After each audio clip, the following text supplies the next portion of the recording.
এক মা তার সন্তানকে বলেছিলেন, যখন তুমি কাউকে সাহায্য করবে, নিঃস্বার্থভাবে সাহায্য করবে, বিনিময়ে তার কাছ থেকে কিছু আশা করবে না।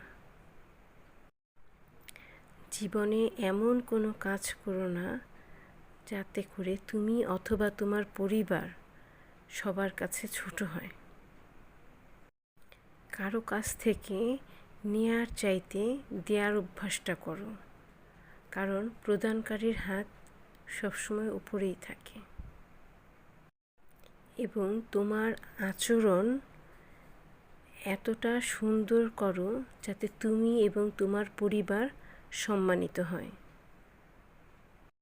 আর কখনো কেউ তোমাকে সাহায্য করলে তাকে তুমি কখনো ভুলে যেও না।